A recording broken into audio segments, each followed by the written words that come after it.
The coffee machine hissed angrily behind me, matching my mood as I wiped down the counter for the third time. The late afternoon sun filtered through the cafe's windows, casting long shadows across the polished floor. My fingers were raw from the harsh cleaning chemicals, and my back ached from the double shift I hadn't planned on working. But when Layla called in sick, what choice did I have? We immigrants stuck together. It was an unspoken rule. "Maya, order up," Stefano, the owner, barked from the kitchen. I tucked a loose strand of dark hair behind my ear, adjusted my name tag, and grabbed the tray of pastries. The small family-owned cafe in Boston's North End wasn't much, but it had become my sanctuary over the past 8 months since I'd fled Lebanon, a place where I could blend into the background, be invisible, just how I needed to be. The bell above the door chimed as I arranged the cannoli in the display case.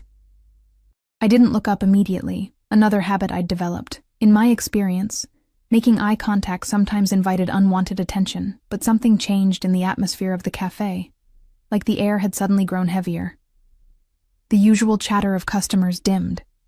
Even Stefano, who never shut up, fell silent. When I finally glanced toward the entrance, I first noticed the 2 men in dark suits who had entered ahead of someone else, their eyes scanning the room with mechanical precision. They moved with practiced coordination, one taking position near the door while the other stood by the window. Only then did I see him. He entered like he owned not just the cafe but the entire street. Tall, broad-shouldered, dressed in a suit that probably cost more than I made in 3 months. His dark hair was perfectly styled, not a strand out of place, but it was his eyes that caught me, piercing, calculating, the kind that saw everything and revealed nothing. The few customers in the cafe shrank into their seats. Stefano hurried out from behind the counter, wiping his hands nervously on his apron. "Mr. Conti, welcome. Your usual table is ready." Stefano's voice had climbed an octave higher. So this was Vincent Conti. I'd heard whispers about him since my first day. The Italian-American businessman who owned half the neighborhood, the man whose name people only spoke in hushed tones, the Mafia boss whose power extended far beyond Boston's city limits. I kept my head down, focusing on the display case, arranging and rearranging the pastries with trembling hands. The girl. His voice cut through the quiet cafe like velvet over steel. "Is she new?" My body froze. I could feel his gaze burning into my back. "Maya?" "No, sir. She's been with us for several months now. Excellent worker, very quiet." Stefano's words tumbled out rapidly. The sound was non-committal, but somehow threatening. I heard footsteps approaching, expensive shoes clicking against the tiled floor.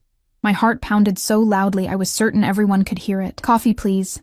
Black." He was at the counter now, his cologne, something woodsy and expensive, enveloping me. I nodded, still not meeting his eyes, and turned to prepare his order. My hands trembled as I operated the espresso machine. "Don't drop it. Don't spill it. Don't give him any reason to notice you more than he already has." When I placed the cup on the counter, I made the mistake of looking up.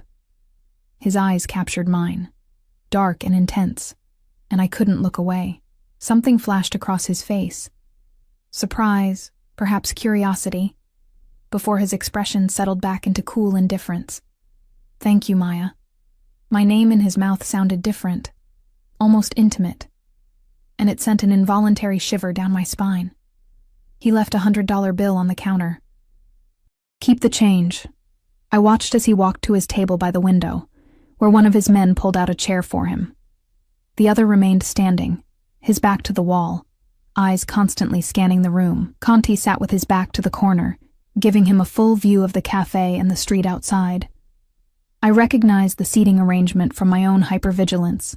It was the position of someone who didn't trust the world not to attack. "Stop staring and get back to work!" Stefano hissed at me, snapping me out of my daze. For the next hour, I moved through the cafe like a ghost, serving other customers, cleaning tables, all while acutely aware of Vincent Conti's presence. Occasionally, I felt his gaze following me, but I never looked in his direction again. As closing time approached, the cafe emptied except for Conti and his men. Stefano had retreated to the kitchen, leaving me alone at the front. I wiped down tables as far from them as possible, counting the minutes until I could leave. The bell chimed again, and a young man burst in, breathless and disheveled. His eyes were wild with panic as they darted around the room, finally landing on me. "Maya!" he cried out. My blood turned to ice. Fahad. My cousin's boyfriend from Lebanon. What was he doing here? "You have to help me," he said in Arabic, rushing toward me. "They're after me. Your cousin Zara. They took her." "They said if I don't." "Fahad." I cut him off, also in Arabic, aware of Conti's sudden attention. "Lower your voice. What are you talking about? How did you find me?" "Your mother told me where you work. I didn't know where else to go. They're saying I stole from them, but I didn't. They took Zara as collateral. They'll kill her if I don't return what they think I took." My mind raced. Fahad had always been involved with the wrong people.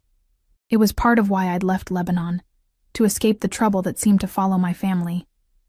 "You need to leave," I whispered urgently. "Now.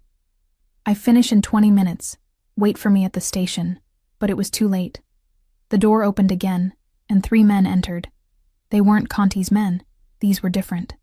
Middle Eastern, like us. One of them I recognized from Beirut, Hassan, a loan shark with a reputation for brutality. "There you are, you little thief," Hassan said in Arabic, his eyes fixed on Fahad. Fahad grabbed my arm, pulling me in front of him like a shield. "Tell them I didn't steal anything. Tell them." Hassan's eyes narrowed as they shifted to me. "Maya Nassar. I didn't expect to find you here too. 2 birds with 1 stone." I felt Fahad's fingers digging into my arm. "What is he talking about?" I demanded. "Your cousin owes us money," Hassan said, switching to heavily accented English. "And now so do you. Your mother signed for your debt before you ran away." "That's a lie," I hissed. "I paid everything before I left." Hassan smiled coldly. "Interest accumulates quickly." I was vaguely aware that Conti and his men had risen from their table, watching the unfolding scene with calculated interest. "Please," I said to Hassan, my voice steady despite my fear. "This is not the place. Let's discuss this elsewhere. No discussions," Hassan replied. "You both come with us now, or your cousin suffers." "I'm not going anywhere with you," I said, trying to pull away from Fahad, who still clutched my arm. Hassan nodded to his men, who moved toward us. In that moment, I did something I hadn't done since leaving Lebanon. I let my anger surface. Years of suppressed rage, fear, and helplessness boiled over. I spoke the words in Arabic, a curse my grandmother had taught me, ancient and vicious. The syllables felt hot on my tongue, like burning coals. It wasn't that I believed in curses, but the words carried the weight of my fury, my defiance. The cafe fell silent.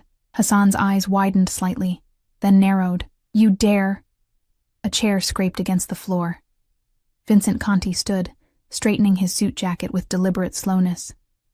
He said something to one of his men in Italian, then approached our group with unhurried steps. "Is there a problem here?" His voice was calm, almost pleasant, but there was steel beneath the surface. Hassan turned, clearly annoyed at the interruption, until recognition dawned on his face. He took a step back. "No problem, Mr. Conti, just collecting on a debt." Conti's gaze swept over Hassan, then his men, assessing and dismissing them in seconds before landing on me. His lips curved into something between a smile and a smirk. "That was quite a colorful phrase," he said to me. His eyes gleamed with amusement. "Repeat that," while looking into my eyes. The request caught me off guard. Had he understood what I'd said? Impossible. "I don't know what you mean," I replied, my voice barely above a whisper. "The curse," he clarified, stepping closer. "Say it again." I swallowed hard. Fahad's grip on my arm had loosened in shock.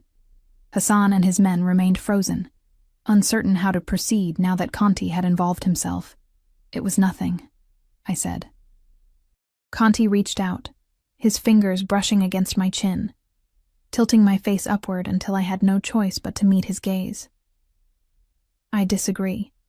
It was quite something." Time seemed to stand still as we looked at each other. There was curiosity in his eyes, and something else.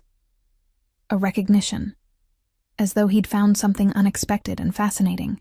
I felt exposed, as if he could see through all my carefully constructed barriers.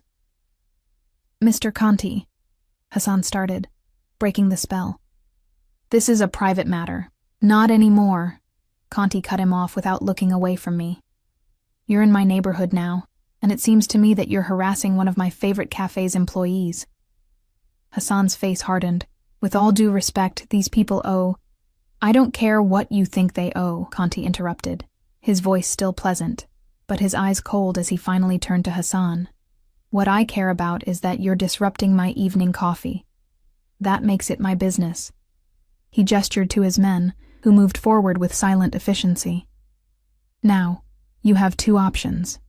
You can leave quietly and forget whatever grievance you think you have, or my associates can help you understand why that's your best choice. The threat hung in the air, clear and unmistakable. Hassan looked from Conti to his men, then back to me and Fahad. I could see him calculating his odds, weighing his options. This isn't over, he finally said to me in Arabic. Your debt remains. I think it is over, Conti replied, surprising me by responding in flawless Arabic. Unless you'd prefer to test my patience further? Hassan paled. Without another word, he motioned to his men, and they backed toward the door, disappearing into the growing darkness outside. The moment they left, Fahad released my arm and stumbled back. Maya, I'm sorry. I didn't think they'd follow me here. Enough, I said, suddenly exhausted. Just go. But Zahra, I'll figure something out. Just leave, please. After a moment's hesitation, Fahad nodded and hurried out the door, casting one last fearful glance at Conti. The cafe was silent. Stefano had reappeared from the kitchen, his face pale as he assessed the situation. Lock the door, Conti instructed him, and take the rest of the night off. Stefano didn't argue. He flipped the sign to closed, locked the door, and disappeared through the back, leaving me alone with Conti and his men. I hugged myself, suddenly cold despite the warmth of the cafe. Thank you, I said quietly, for intervening. Conti studied me, his expression unreadable. You interest me, Maya Nassar. Most people would cower when faced with men like that. You curse them. I shrugged, aiming for nonchalance despite my racing heart. It didn't mean anything, just words. Words have power, he replied, especially when spoken with conviction. He gestured to the chair across from him. Sit. I think we need to talk. It wasn't a request. As I took the seat, I knew with absolute certainty that my life had just taken an irrevocable turn. In trying to escape one dangerous world, I had caught the attention of another. Vincent Conti signaled to one of his men, who produced a phone and stepped away to make a call. Then Conti leaned forward, his eyes never leaving mine. Now, he said, tell me everything. I stared at Vincent Conti across the table, my mind racing for a safe version of everything I could tell him. The cafe felt impossibly small with his presence filling it, the silence broken only by the hum of the refrigerator and the muffled sounds of his bodyguard speaking in hushed Italian on the phone. I don't know what you want me to say, I finally replied, my fingers nervously tracing the wooden grain of the table. Start with why those men were looking for you, Conti said. His voice was surprisingly gentle, but his eyes remained sharp, assessing every micro-expression that crossed my face. I took a deep breath, weighing my options. I could lie, but something told me he would know. Men like him always knew. My family had debts in Lebanon, I began, choosing my words carefully. Before I left, I paid what I thought was everything. Hassan was a loan shark who worked with my uncle. He claims I still owe him money. And do you? I shook my head. No. I settled everything. But men like Hassan, they don't let go easily. If they smell money, they invent reasons to collect it. Conti leaned back, his expression thoughtful. And the boy? Your boyfriend? Cousin's boyfriend, I corrected quickly. Fahad. He's always in trouble, always running from someone. I haven't seen him since I left Beirut 8 months ago. He mentioned your cousin, Zara?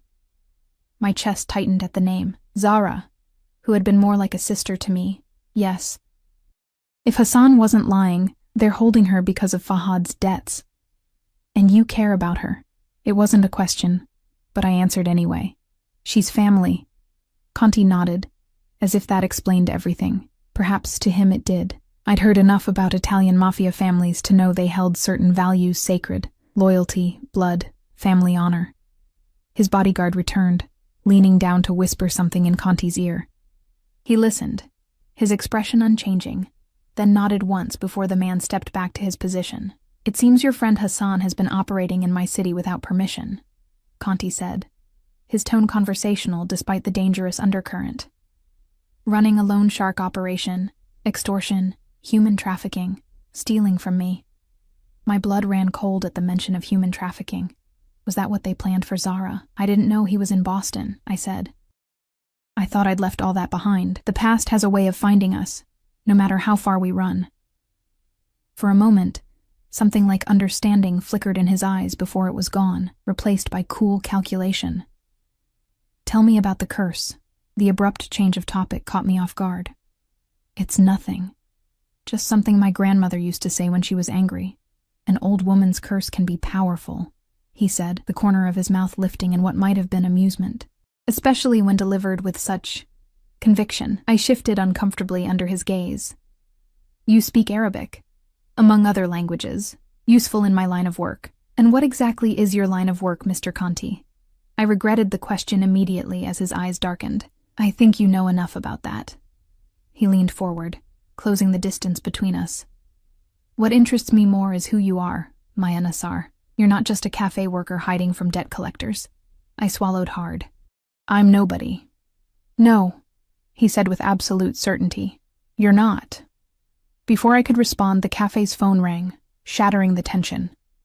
I jumped, but Conti merely gestured for me to answer it. On shaky legs, I walked to the counter and picked up the receiver. "Stefano's Cafe, we're closed." "Maya." Hassan's voice sent ice through my veins. "You have 1 hour to meet us, or your cousin loses a finger. For every hour after that, she loses another." "Where?" I whispered, turning away from Conti, though I knew he could hear every word. "The old warehouse at the harbor. Come alone." The line went dead. I slowly hung up, my hand trembling. "You're not going," Conti stated from behind me. I turned to face him. "I have to. They have Zara. And they'll have you too, if you go." He pulled out his phone, typing something quickly. "My men are already tracking Hassan. We'll find your cousin another way." "Why would you help me?" I asked, genuinely baffled. "You don't know me." He studied me for a long moment. "Let's just say I recognize something in you. Something familiar." The way he said it made my skin prickle, though not unpleasantly. It felt dangerous to be seen so clearly by someone like him. "Besides," he continued, "Hassan crossed into my territory. That can't go unanswered." His phone buzzed. He glanced at it, then back at me. "My car is outside. We're leaving." "We? You're coming with me. Until this is resolved, you're under my protection." The word protection sounded like both a promise and a threat. "I can't just—" "You can and you will." His tone brooked no argument. "Unless you'd prefer to meet Hassan alone?" I bit my lip, thinking of Zara, of the terror she must be feeling. "What about my cousin?" "My men will find her." He stepped closer, into my personal space. "Trust me, Maya. This is what I do." Trust him?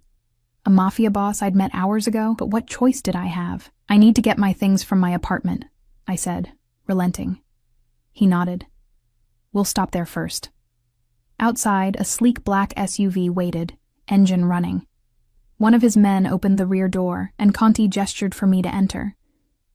The interior was luxurious, all leather and polished wood, the windows tinted so dark that the outside world appeared only as shadowy shapes. Conti slid in beside me, the scent of his cologne filling the confined space. "Address?" he asked. I gave the driver directions to my small apartment in East Boston. As we pulled away from the cafe, reality began to sink in. I was in a car with Vincent Conti, the most feared man in Boston. I'd become entangled in his world. There would be no going back from this. The ride was silent. Conti typed on his phone, occasionally speaking in rapid Italian to one of his men. I stared out the window, watching my familiar neighborhood transform into the unknown. When we arrived at my building, Conti insisted on accompanying me upstairs, one of his men leading the way. the other following behind. My apartment was on the third floor of a run-down building with unreliable heating and paper-thin walls. I felt a flush of embarrassment as Conti stepped inside, his expensive suit and commanding presence at odds with my modest surroundings. 5 minutes, he said. Pack only what you need. I nodded and moved to my bedroom, a tiny space barely large enough for a bed and dresser. From underneath the mattress, I retrieved my savings, nearly $3,000 in cash, every penny I'd managed to save since arriving in America. I stuffed it into a backpack along with some clothes, my passport, and a small photo album. The only mementos I had of my life before. In the bathroom, I grabbed my toiletries and the bottle of perfume my mother had given me before I left Lebanon. It smelled of jasmine and cedar, scents that reminded me of home. When I returned to the living room, Conti was examining the small collection of books on my shelf, mostly English-language textbooks and a few Arabic poetry volumes. "You're studying," he observed. "I was in university in Beirut," I replied. "Literature. Before everything." He nodded, selecting one of the poetry books and flipping through it. Mahmoud Darwish. Good choice. I stared at him, surprised that he would recognize the Palestinian poet. He caught my expression and almost smiled. "I'm not just what you think I am, Maya." Before I could respond, his phone rang. He answered, listened for a moment, then spoke rapid Italian. His expression darkened. "We need to go," he said, ending the call. "Now." "What's wrong?" "Hassan's men. They've been watching your apartment." My heart raced. "How did they?" "They followed your friend Fahad, most likely." He gestured to his men, who immediately moved into position, one checking the hallway, the other the window. "We need a different exit." "There's a fire escape," I said, moving to the window in my bedroom. "It leads to the alley behind the building." Conti nodded to one of his men, who quickly checked the route, then gave a signal that it was clear. "Stay close to me," Conti ordered, taking my arm. His touch was firm, but not painful, and despite everything, I felt oddly safe with his hand guiding me. We descended the fire escape quietly, the metal creaking slightly beneath our weight. The night air was cool against my skin, carrying the scent of salt from the nearby harbor. When we reached the ground, Conti's grip tightened as he pulled me into the shadows of the alley. "Wait," he whispered, his breath warm against my ear. Footsteps approached from the street. 2 men passed the alley's entrance, their silhouettes visible in the dim light. They carried guns, poorly concealed beneath their jackets. "Hassan's men," I breathed, instinctively pressing closer to Conti. He nodded, one arm wrapping around my waist, holding me against him as we waited for the men to pass. I could feel the steady rhythm of his heartbeat against my back, strong and calm despite the danger. Once the men had moved on, Conti guided me through a maze of back alleys until we reached a different street where another black SUV waited. His men had clearly coordinated the escape route with military precision. As we settled into the vehicle, Conti turned to me. "You're not safe at home anymore. You'll stay at my house until this is resolved." It wasn't a question, or even a suggestion. It was a statement of fact. "And Zara?" I asked, clutching my backpack to my chest like a shield. "My men are closing in on Hassan's location. We'll find her." I nodded, too exhausted to argue. The adrenaline that had carried me through the evening was beginning to wane, leaving me drained and disoriented. We drove through Boston streets, eventually leaving the city behind for the winding roads of the affluent suburbs. I watched as apartment buildings gave way to sprawling estates set back from the road, each more imposing than the last. Finally, we turned onto a private drive, approaching wrought iron gates that opened automatically as our car approached. Beyond them lay a mansion that looked like it belonged in a different century. Stone walls, manicured gardens, and a circular driveway centered around an elaborate fountain. "This is where you live?" I couldn't keep the awe from my voice. "One of my homes," Conti replied, watching my reaction with what seemed like satisfaction. The car stopped at the entrance, and a suited man opened the door. Conti exited first, then extended his hand to help me out. The air here smelled different, cleaner, perfumed with flowers and freshly cut grass. "Welcome to my home, Maya," he said, his hand still holding mine. "For now, it's yours as well." Inside, The mansion was even more impressive. Marble floors, crystal chandeliers, priceless art adorning the walls. It was beautiful but cold, like a museum rather than a home. "Alessandro will show you to your room," Conti said, gesturing to an older man in formal attire who had appeared silently at my side. "Get some rest. We'll talk more in the morning." "But Zara is being handled," he assured me. "There's nothing more you can do tonight." I wanted to argue, to demand action, but exhaustion weighed heavily on me. I nodded reluctantly and followed Alessandro up a grand staircase to the second floor. The room he led me to was larger than my entire apartment, with a four-poster bed, silk curtains, and an adjoining bathroom that gleamed with marble and gold fixtures. "Mr. Conti has instructed that you're to have everything you need," Alessandro said formally. "Ring if you require anything." He indicated a bell pull near the bed. When he left, I stood in the center of the room, feeling smaller than I ever had before. How had my life changed so dramatically in a single evening? This morning, I had been Maya Nassar, refugee, cafe worker, invisible. Now I was, what? A guest? A prisoner? Protected by the very kind of man I'd fled Lebanon to escape. I moved to the window, looking out over the expansive grounds. Security lights illuminated the perimeter, and I could make out the shapes of men patrolling.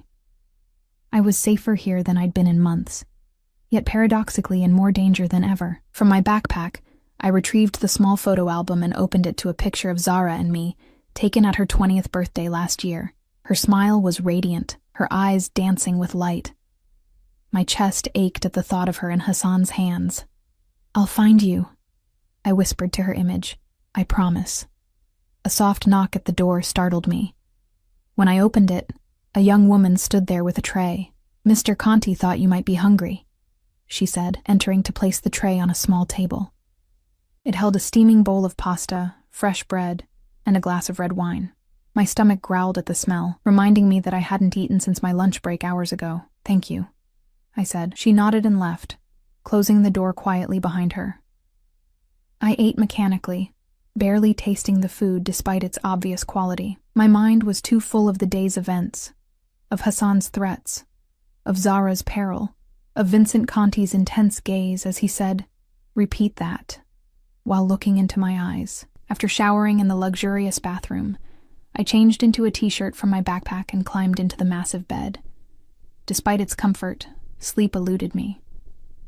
Every time I closed my eyes, I saw Zara's face, or Hassan's cruel smile, or Conti's penetrating stare. Hours later, I was still awake when my door opened silently. I tensed, ready to scream, when Vincent Conti's silhouette appeared in the doorway. "We found her," he said simply. I sat up, my heart pounding. "Zara?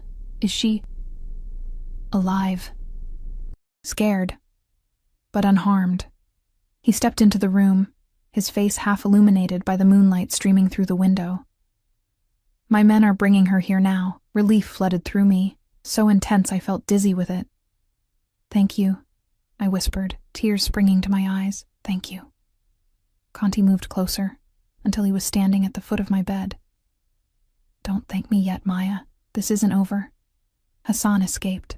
My relief curdled into renewed fear. "What does that mean?"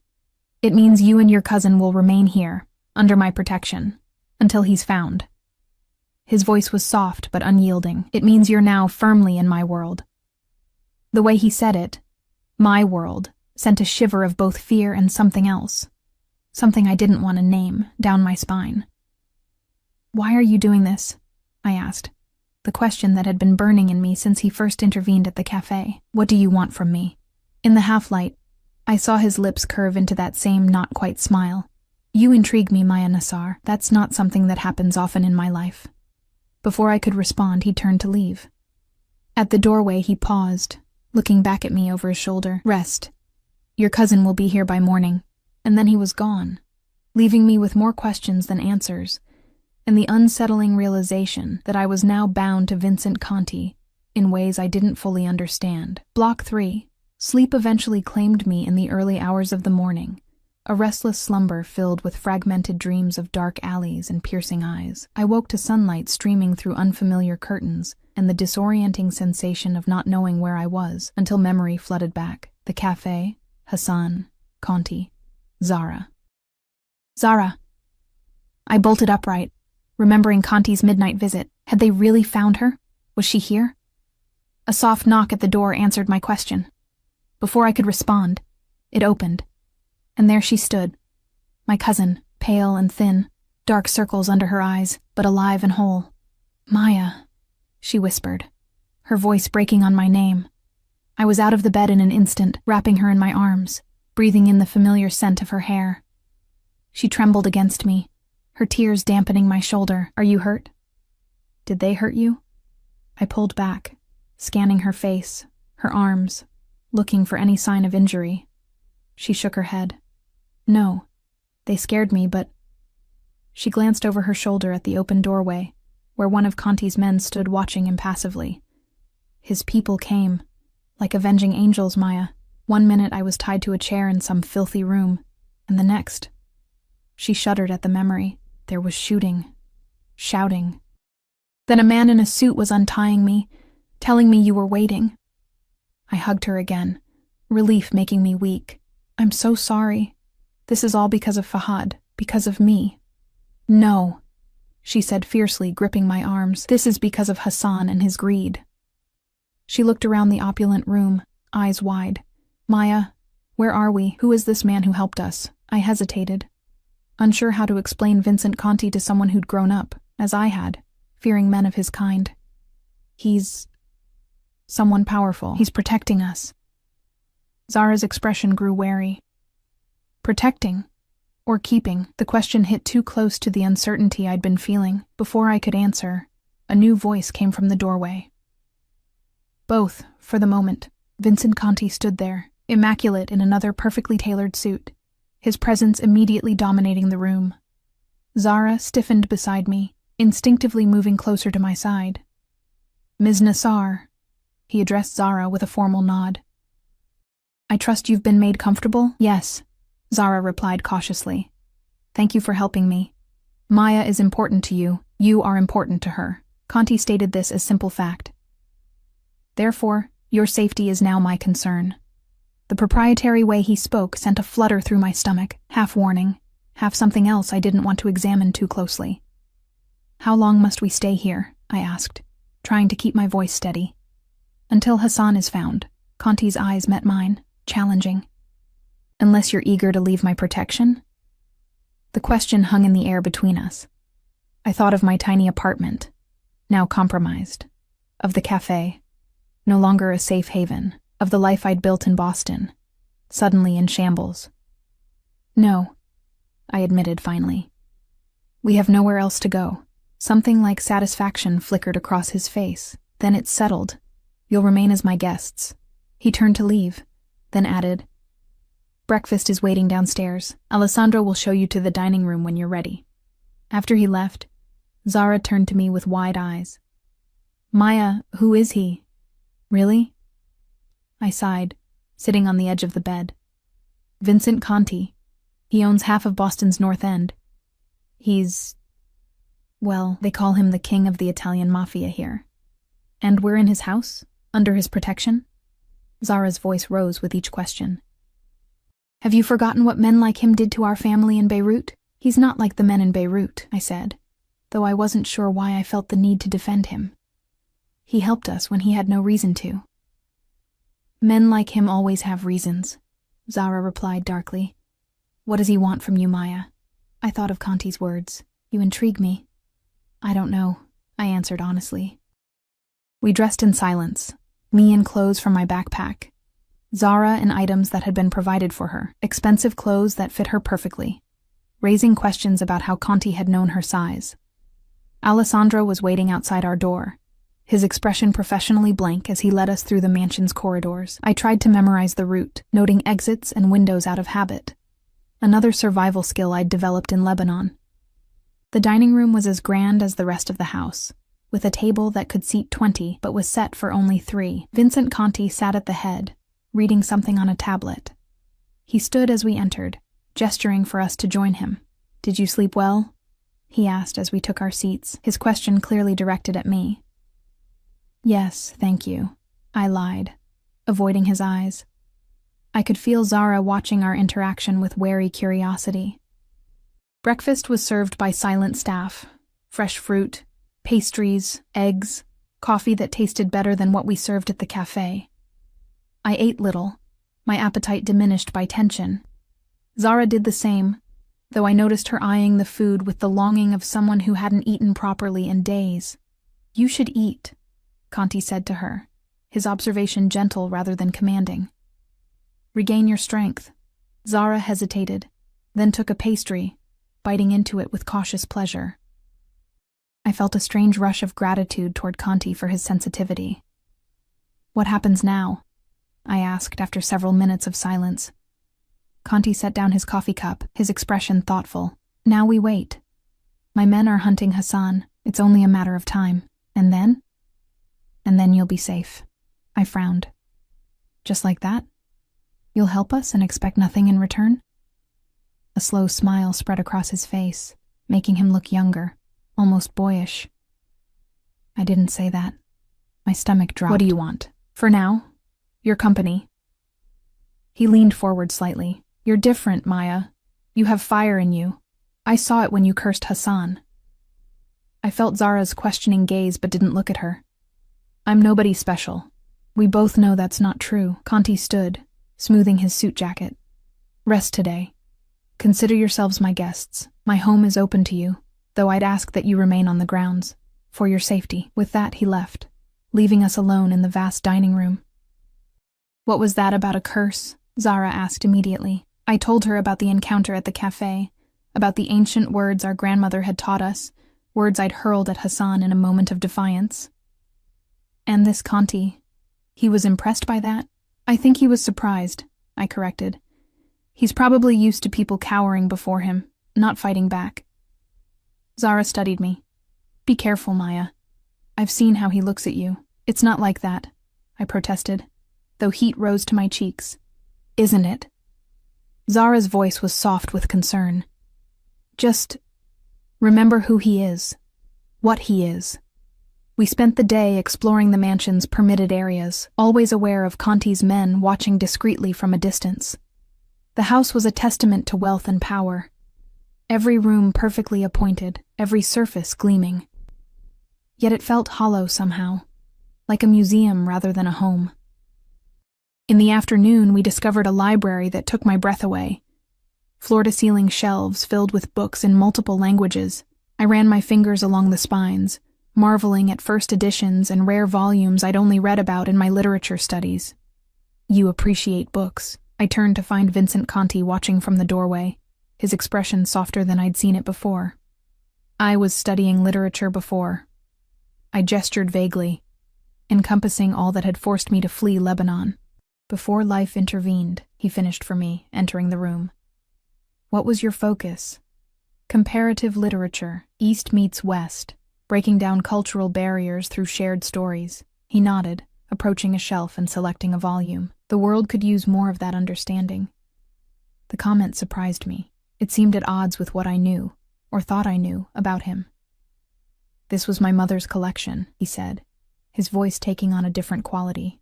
"She believed books were windows into other lives, other worlds." "She sounds wise," I replied, watching him carefully. "She was." The past tense hung between us. "She died when I was 15. "I'm sorry." The words felt inadequate. He replaced the book and turned to me, his expression once again unreadable. "Tonight I'm hosting a dinner, business associates. I'd like you to join us." The request, or was it a command, caught me off guard. "Me? Why?" "Because I ask it." His eyes held mine, a challenge in them. "Wear the dress you'll find in your room." Before I could respond, he was gone, leaving me with the unsettling feeling that I had just been maneuvered into something I didn't fully understand. When I returned to my room, I found Zara already there, staring at 2 garment bags laid across the bed.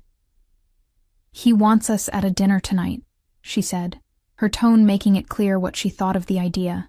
With his business associates. I unzipped one of the bags to reveal a deep burgundy dress, elegant and clearly expensive. The other contained a midnight blue gown, equally beautiful. "Why does he want us there?" Zara asked, touching the blue dress with reluctant admiration. I thought of Conti's expression in the library, the way he'd looked at me as if trying to solve a puzzle. "I don't know," I answered truthfully, "but I think he's lonely." Zara looked at me sharply. "Don't start feeling sorry for him, Maya. Men like Vincent Conti don't feel loneliness. They feel ownership, possession." As I held the burgundy dress against me, seeing how perfectly it would fit, I couldn't help but wonder if she was right, and why the thought of being possessed by Vincent Conti sent such a complicated shiver down my spine. The burgundy dress fit as if it had been made for me, the silk caressing my skin as it draped perfectly over my curves.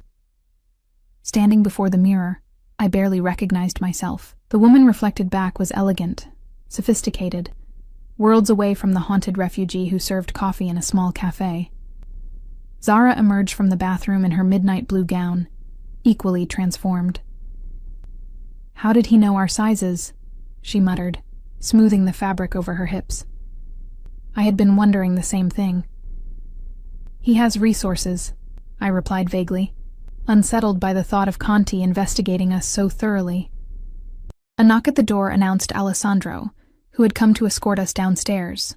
"Mr. Conti's guests are arriving," he informed us, his gaze professionally neutral despite our changed appearance. We followed him through the mansion's corridors, the sound of voices and soft music growing louder as we approached the main salon. My stomach churned with anxiety. What kind of business associates would a mafia boss entertain? What was Conti expecting of us? At the entrance to the salon, Alessandro paused. "Mr. Conti requested that I present you formally," he said, then stepped inside, announcing our presence with a formality that seemed centuries out of place. All conversation halted as we entered. The room was filled with men in expensive suits, a few accompanied by glamorous women draped in jewelry. Every eye turned to assess us, and I fought the urge to shrink back, to make myself invisible as I'd learned to do in Lebanon. Vincent Conti broke away from a group near the fireplace, striding toward us with purposeful grace. He wore a black tuxedo that emphasized the breadth of his shoulders, his dark hair slicked back, making his features appear even sharper. When he reached us, he took my hand, raising it to his lips in an old-world gesture that sent heat racing up my arm. "Maya," he said, his voice a low rumble that seemed meant for my ears alone. "You look ravishing." He turned to Zara, greeting her with a respectful nod but no touch. "Ms. Nassar, thank you for joining us." I noticed the distinction immediately. My first name, Zara's formal address.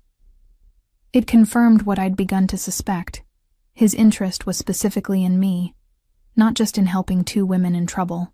"Allow me to introduce you," Conti said, his hand settling at the small of my back as he guided us into the room. The touch was light, but proprietary, marking me in some way I didn't fully understand. What followed was a blur of names and faces, politicians, businessmen, even a judge, all deferential to Conti, all curious about me. The narrative he presented was carefully crafted. I was a friend from his recent travels in the Middle East. Zara was my cousin visiting from Lebanon. No mention was made of Hassan, of danger, of protection, that felt increasingly like possession. "Vincent never mentioned meeting someone special abroad," one woman commented, her smile sharp beneath her perfectly applied lipstick. She was introduced as the wife of a state senator, but the way she looked at Conti suggested a more personal history. "Some treasures are worth keeping private," Conti replied smoothly, his hand never leaving my back. I didn't correct the implication. Something told me contradicting Vincent Conti in public would be dangerous. Perhaps not to my physical safety, but to whatever delicate balance existed between us. Dinner was served in the formal dining room, the table now fully set for 20 guests. I was seated at Conti's right hand, Zara further down the table between two older men who largely ignored her. A placement I suspected was deliberate. The conversation flowed around me, Business deals veiled in euphemisms, political discussions laden with implications of influence. I remained quiet, observing. This was Conti's world. Power exchanged over fine wine and gourmet food, alliances formed and broken with subtle words and meaningful glances. "You're very quiet," Conti murmured to me between courses, his lips close to my ear. "I'm learning," I replied honestly. That earned me a genuine smile, a flash of warmth that transformed his face. "And what have you learned?" I considered carefully before answering. "That power has its own language, that everyone here wants something from you." His eyes darkened with interest. "Including you?" "I only want safety," I said. "For myself and Zara. Is that all?" His gaze dropped briefly to my lips, before returning to my eyes. Heat bloomed in my chest, spreading upward to my face. "What else should I want?" Instead of answering, he turned to respond to a question from across the table, leaving me flustered and confused by the exchange. After dinner, the party moved back to the salon for drinks. I found myself separated from Conti, cornered by the state senator's wife and two other women whose names I couldn't remember. "So, how exactly did you meet Vincent?" one asked, her tone friendly but her eyes calculating. Before I could construct a suitable lie, a commotion near the entrance drew everyone's attention. One of Conti's men entered hurriedly, whispering something to his boss. Conti's expression darkened. He excused himself from his conversation and crossed to where I stood. "Come with me," he said quietly, taking my elbow. "Now." Without questioning, I followed him from the room, aware of the speculative gazes following our departure. In the hallway, he turned to one of his men. "Find Ms. Nassar's cousin and take her upstairs," he ordered. "Then inform Alessandro to make my excuses to the guests." "What's happening?" I asked once we were alone, hurrying to keep up with his long strides as he led me through the house. "Hassan," he replied grimly. "He's been spotted near the perimeter. My men are handling it, but I want you somewhere secure." Fear gripped me. "And Zara?" "She'll be protected."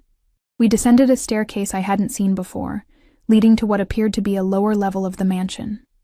Conti placed his palm against a panel on the wall, and a hidden door swung open, revealing a security room filled with monitors showing various views of the property.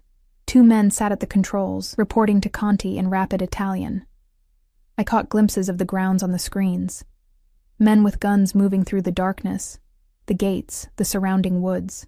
Conti turned to me, his expression grave. "Stay here. Don't leave for any reason until I return for you." "But—" He gripped my shoulders, his eyes intense. "Promise me, Maya." The urgency in his voice silenced my protest. "I promise." With a curt nod, he released me and spoke to the security personnel before departing, the hidden door closing behind him. Left alone with the two security men, who studiously ignored me while monitoring the screens, I paced the small room.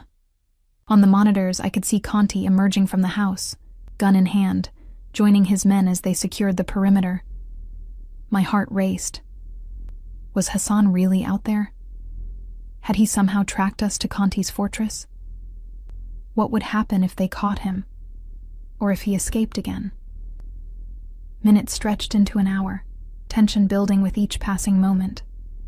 Then, suddenly, there was movement on one of the screens. A figure running through the trees, pursued by Conti's men. Gunshots flashed in the darkness. The security men spoke urgently into their communications devices, tracking the chase. I pressed closer to the monitors, trying to make sense of the chaos unfolding on the screens, and then I saw it. Another figure approaching the house from a different direction, undetected by the security focused on the first intruder. The realization hit me like a physical blow. It was a diversion. "There!"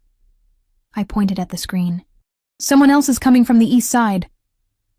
The security men followed my gesture, cursing as they spotted the second intruder.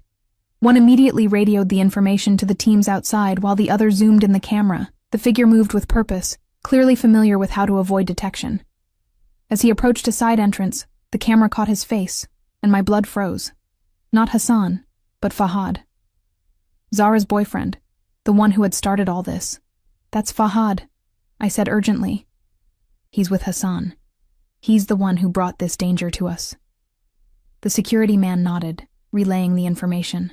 On another screen, I could see Conti receiving the message, his face hardening as he changed direction, heading back toward the house, but it was too late.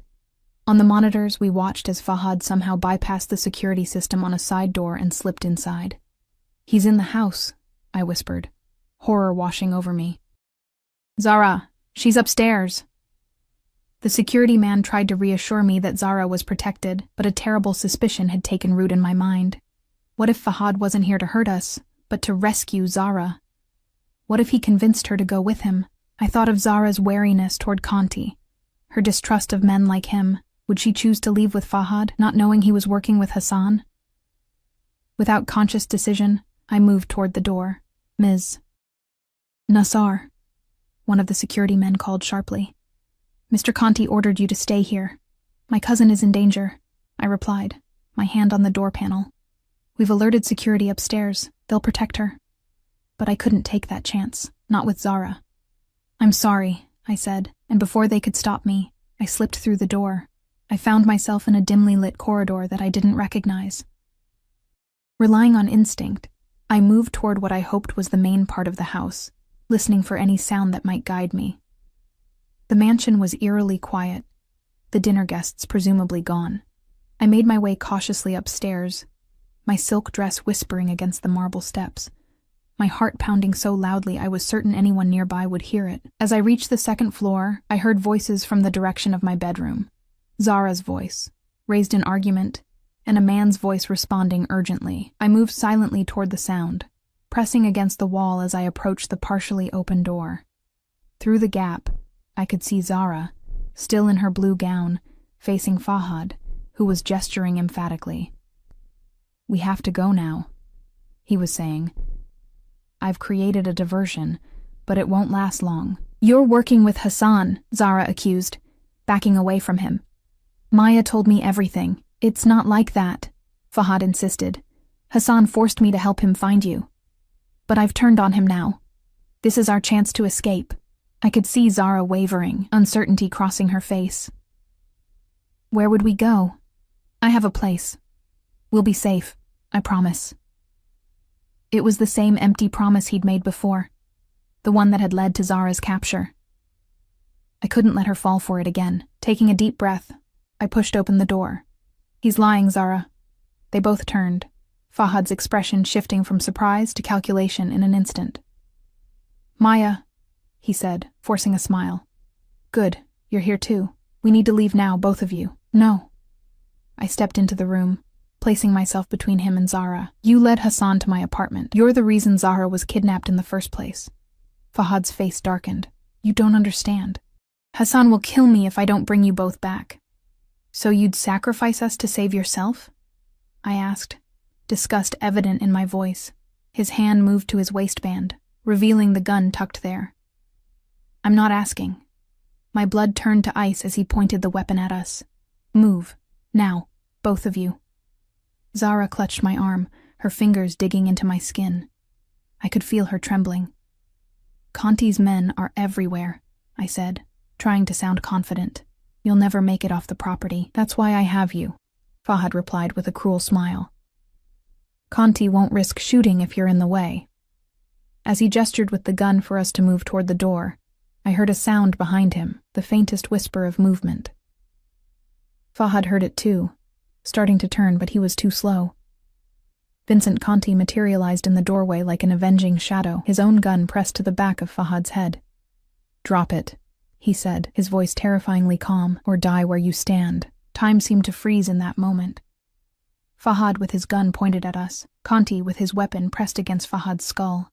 Zara and I caught in the middle, the air thick with tension and the promise of violence. "You won't shoot," Fahad said, but the tremor in his voice betrayed his uncertainty.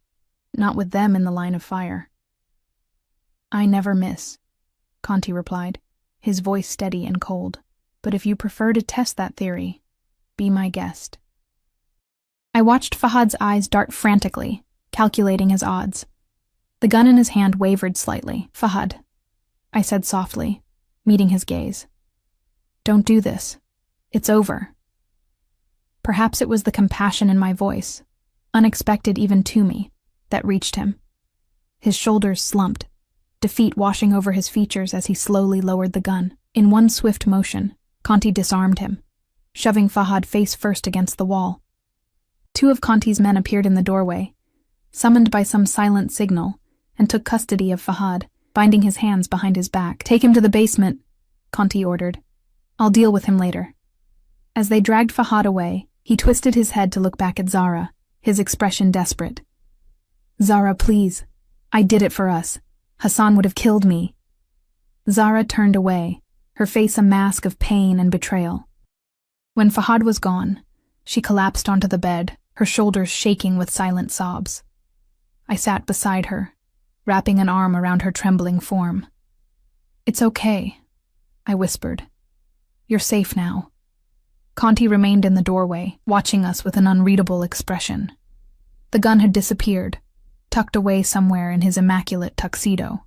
"Hassan?" I asked, looking up at him. "Dead," Conti replied simply. He made the mistake of pulling a weapon on my men. Relief washed through me, quickly followed by guilt for feeling relieved at a man's death. But Hassan had been a monster, willing to hurt innocent people for money. The world was safer without him. "What about Fahad?" Zara asked, her voice hollow. Conti's expression hardened. "That depends." "On what?" I pressed. "On what you want, Maya." His eyes held mine, intense and searching. "His fate is in your hands." The weight of that responsibility settled heavy on my shoulders. Fahad had betrayed us, endangered Zara, but he was also a victim of Hassan's threats. And Zara had loved him once. "Don't kill him," I said finally. "But make sure he can never hurt us again." Conti nodded, accepting my decision without question. "He'll be escorted out of the country, back to Lebanon, with a clear understanding of what will happen if he ever returns." Zara looked up, her tear-stained face reflecting a mixture of relief and lingering pain. "Thank you," she whispered, though whether to me or Conti, I wasn't sure. "You both need rest," Conti said, his tone gentler than I'd ever heard it. "We'll talk in the morning." After he left, Zara and I prepared for bed in silence, the elegant gowns now feeling like costumes from another life. As we lay in the darkness, Zara finally spoke. "I would have gone with him," she admitted, her voice small with shame, "if you hadn't come when you did." "You loved him," I replied, finding her hand in the darkness and squeezing it. "Love makes us vulnerable to the wrong people sometimes." "Like you and Conti?" she asked quietly. The question caught me off guard. "It's not like that," I protested. "Isn't it?" Zara shifted to face me. "I see how you look at each other. There's something there, Maya. Something dangerous." I couldn't deny the strange pull I felt toward Vincent Conti, the way my pulse quickened when he entered a room, the heat that bloomed under his gaze. But was it attraction? Fascination? Or simply the natural response to power? "He saved us," I said instead of answering directly. "We owe him." "That's what I'm afraid of," Zara whispered. "What price will he ask for our safety?" I had no answer, and soon Zara's breathing deepened into sleep. I lay awake much longer, watching moonlight patterns on the ceiling and wondering the same thing. Morning arrived with a sense of aftermath. The storm had passed, but the landscape had been irrevocably changed. Zara and I dressed in the clothes provided for us, no longer questioning how they came to be in our sizes, and made our way downstairs. Vincent Conti was waiting in his study, seated behind an imposing desk of dark wood. Sunlight streamed through tall windows, illuminating him like a Renaissance painting, a modern Medici surrounded by the trappings of power. "Come in," he said, rising as we entered. "Please, sit." We took the chairs opposite his desk, the formality of the setting creating a distance that hadn't existed before. This was Conti the businessman, not the protector from last night. "Hassan is no longer a threat," he began without preamble. "Fahad has been put on a plane to Beirut with clear instructions never to return. Your safety is assured." "Thank you," I said, meaning it despite the complexity of my feelings toward him. "However," he continued, "there is the matter of your future to discuss." My stomach tightened. Here it was, the price Zara had feared. "You can't return to your apartment," Conti said, his tone matter of fact. Hassan's associates may still be watching it, and the cafe is no longer a safe workplace for you. Then what do you suggest? I asked, trying to keep my voice steady. Conti's gaze fixed on me, intense and unwavering. I have a proposition. He turned to Zara first. Ms. Nassar, I understand you were studying medicine in Beirut before circumstances forced you to leave? Zara nodded, surprise evident on her face that he knew this detail. I have connections at Boston University's School of Medicine. A place can be arranged for you to continue your studies, along with secure housing and a stipend for living expenses. Zara's eyes widened. Why would you do that for me? Conti's lips curved in a slight smile. Let's call it an investment in talent. The world needs more dedicated doctors. I studied his face, searching for the hidden agenda, the strings that must be attached to such generosity, but his expression revealed nothing beyond polite interest. And me? I asked finally. What's your proposition for me? Now Conti leaned forward, his eyes never leaving mine. I want you to work for me, Maya. Not quite what I had expected. Doing what, exactly? I have business interests across the Middle East. Legitimate businesses, he emphasized, clearly reading the skepticism on my face. Your language skills, your cultural understanding, they would be valuable, as would your literature background. My literature background? I repeated, confused. I'm establishing a foundation, he explained. Funding educational initiatives, cultural exchanges between East and West, the kind of work you were studying before your life was interrupted. It sounded too perfect, too tailored to my dreams to be coincidence. You investigated me, I said, realization dawning. Before last night, before Hassan even appeared at the cafe. Conti didn't deny it. I notice unusual people, Maya. You caught my attention the first time you served me coffee. A woman with your education and background, hiding in plain sight as a waitress? I was curious. So this whole thing, offering protection, bringing us here, it was all planned? Hassan's appearance was unexpected, he admitted, but I had already decided to approach you with this offer. His arrival merely accelerated my timeline. I didn't know whether to be flattered or disturbed by his interest, his thoroughness. And if I refuse? Then you're free to go, with enough resources to establish yourself safely elsewhere. His tone was casual, but something flashed in his eyes. Disappointment, perhaps. The offer to your cousin stands regardless of your decision. I glanced at Zara, who was watching our exchange with wary fascination. I knew what this opportunity would mean for her. The chance to complete her education, to become the doctor she'd dreamed of being. May I have time to think about it? I asked. Conti nodded. Take the day. We'll talk again this evening. He stood, indicating our meeting was over. In the meantime, feel free to explore the grounds. The danger has passed. Outside in the garden, Zara and I walked in silence for several minutes, absorbing the morning sunlight and the scent of roses. What are you thinking? Zara finally asked. That it seems too good to be true, I replied honestly. Men like Conti don't offer something for nothing. Zara nodded, stopping to examine a blood-red rose. But what is he really asking for? Your skills, or you? The question echoed my own doubts. What did Vincent Conti truly want from me? We spent the day in a strange limbo, enjoying the luxury of Conti's estate while weighing the implications of his offer. He was absent, attending to business elsewhere, which gave me space to think without the distraction of his presence. As evening approached, Alessandro informed me that Mr. Conti wished to see me in the library. Alone. Zara squeezed my hand. Whatever you decide, she said, I'll support you. We'll find a way forward, together or apart. The library was bathed in the golden light of sunset when I entered. Conti stood by the window, his profile outlined against the dying day. He turned at my approach, and something in his expression made my heart beat faster. Have you decided? He asked without preamble. I moved further into the room, running my fingers along the spines of books, anchoring myself in the tactile reality of leather and paper. Before I answer, I need to understand something, I said, finding courage in the familiar surroundings of books. What do you really want from me, Vincent? It was the first time I'd used his first name. It hung in the air between us, intimate and charged. He closed the distance between us with measured steps. I told you before. You intrigue me. You have fire, intelligence, resilience. Those are rare qualities, Maya, valuable ones. In an employee?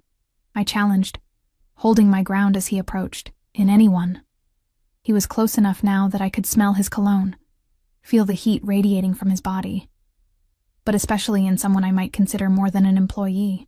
There it was, the unspoken current that had been running beneath our interactions from the beginning. I don't want to be owned, I said softly. I left Lebanon to escape men who thought women were property. I don't want to own you, he replied, his voice equally soft. I want to know you. The real Maya Nassar, not the frightened refugee hiding in a cafe, but the woman who curses her enemies and protects her family with a fierceness that rivals my own. His honesty disarmed me. I had expected manipulation, not vulnerability. Your work offer, I said. Is it contingent on personal involvement? Vincent shook his head. The position is yours regardless. Your talents are genuine, your skills valuable to my business. What develops between us personally, if anything, is separate. And Zara's education? Also guaranteed, no matter what you decide. His expression softened. I'm not Hassan, Maya. I don't use people's loved ones as leverage. I believed him, surprising myself with the realization, despite everything I knew about who he was, what he was capable of. I trusted Vincent Conti's word. Then yes, I said finally. I accept your offer. The professional one, I clarified. As for the personal, that remains to be seen. A slow smile spread across his face, transforming his features from intimidating to genuinely handsome. I can be a patient man when the prize is worth waiting for. He reached out, his fingers brushing a strand of hair from my face with unexpected tenderness. I didn't pull away, allowing myself to acknowledge the electricity in that simple touch. I have one condition, I said, finding my voice. Name it. I want to finish my degree, while working for you. Vincent nodded. I expected nothing less. Education was always important in my family. My mother would have insisted on it too. The mention of his mother reminded me of what he'd said about the library being her collection. I glanced around at the thousands of books surrounding us. She must have been remarkable, I said. She was. Something vulnerable flashed across his face. Perhaps someday I'll tell you about her. The promise of someday hung between us, a future stretching beyond the immediate crisis that had brought us together. Vincent extended his hand, formal despite the intimacy of our conversation. So, do we have a deal, Ms. Nassar? I took his hand, feeling the strength in his grip, the warmth of his skin against mine. We have a beginning, Mr. Conti. His fingers tightened slightly around mine. A beginning, he agreed, his eyes holding a promise of both danger and possibility. I like that even better. 6 months later, I stood in that same library, now my favorite room in the house I shared with Vincent. Zara was thriving in medical school, living in a secure apartment near campus, building a new life free from the shadows of our past. As for me, I divided my time between my literature studies at Boston University and my work for the Conti Foundation, using my language skills and cultural knowledge to build bridges between communities that had traditionally viewed each other with suspicion. And Vincent Conti was still the most powerful man in Boston, still feared by his enemies and respected by his allies. But in private moments, when it was just the two of us, he was simply the man who had recognized the fire in me when I was trying my hardest to extinguish it. What are you thinking about? He asked, entering the library to find me gazing out the window at the snow-covered gardens. About curses, I replied with a small smile, and how sometimes they turn out to be blessings in disguise. He crossed to me, drawing me into his arms with the confidence of a man who knew his touch was welcome. I knew from the moment you whispered those words in Arabic that you would change my life. I leaned into his embrace, no longer afraid of the power he wielded, but respectful of it, and of my own power, which had grown under his admiring gaze. Repeat that, I whispered, echoing his words from our first encounter, while looking into my eyes. Vincent laughed, the sound warm and real, before tilting my face up to meet his gaze. You changed everything, Maya Nassar. And I wouldn't have it any other way. As his lips met mine, I knew that some dangers were worth facing head-on, especially those that carried the promise of a love powerful enough to transform even the darkest circumstances into something unexpectedly beautiful.